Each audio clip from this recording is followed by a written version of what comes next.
Okay, let's read a little more from John Wycliffe's translation of the Bible into English and listen to a little bit more of the sad results when John Hus tried to continue Mr. Wycliffe's teaching after Mr. Wycliffe was already dead, killed, murdered.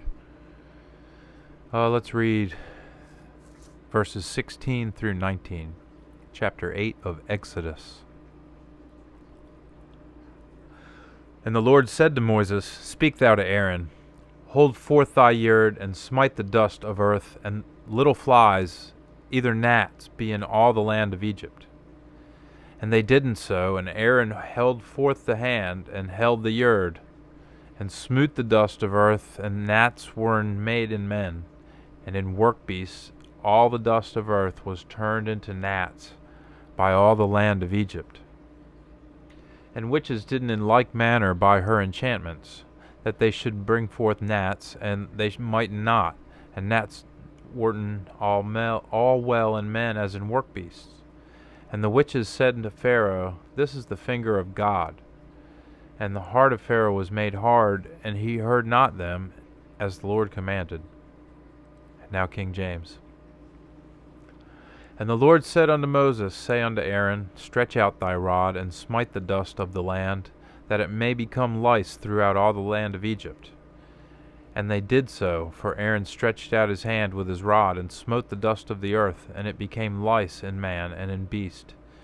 All the dust of the land became lice throughout all the land of Egypt. And the magicians did so with their enchantments to bring forth lice, but they could not. So there was lice upon man and upon beast. Then the magician said unto Pharaoh, This is the finger of God. And Pharaoh's heart was hardened, and he hearkened not unto them, as the Lord had said. So ends the reading. Now we'll read a little bit more about John Hus. One interesting sidelight gives a glimpse into the magnificent wisdom of God.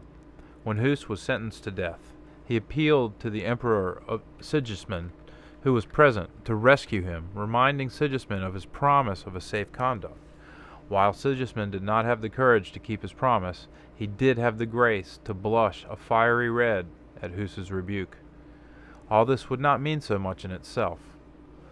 But just over 100 years later, Luther went to Worms under the safe conduct of Charles V, Emperor of Germany, and made his courageous stand for Scripture.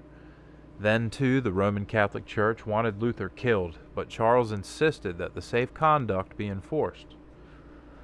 When Charles was later asked why he permitted the dastardly heretic Luther to escape, Charles replied that he remembered all too well the blush of shame on the face of Sigismund, when Sigismund treacherously went back on Hus's safe conduct. God used the blush of a shamed king to save Luther's life. Several times on the way to the place of execution, Hus attempted to speak to the people, but was in every case silenced. Finally, when the crowd arrived at the stake, Hus, with tears in his eyes, kneeled in prayer. It was noon. Hus's hands were tied behind him, and his neck bound to the stake with a sooty chain. The straw and wood were piled around him up to the chin, and rosin was sprinkled on the wood. When he was asked to recant one last time, his response was, quote, I shall die with joy today in the faith of the gospel which I have preached. End quote.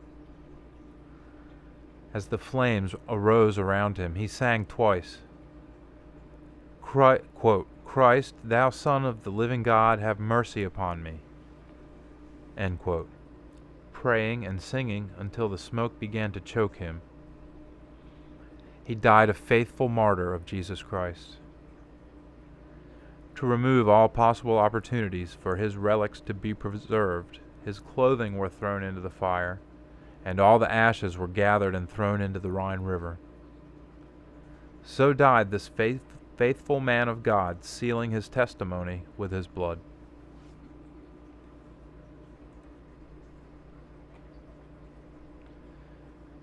They just keep killing people every time somebody stands up and tells the truth.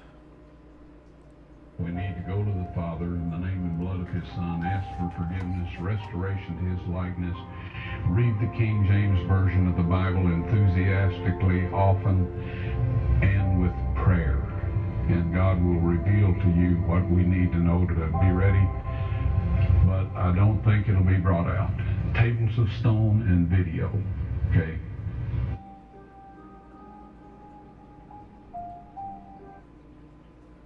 Tables of stone and video will be brought out, Ron's saying. And some people will get to go see the Ark of the Covenant. He said that the angels had cleaned out or made it spotless, I think is what he said. And the stone tablets are out. Ron helped get them out himself. He said it looked like the finger of God had written in stone. Anyway, that'll be something to look into for some people. Hope to see you next time.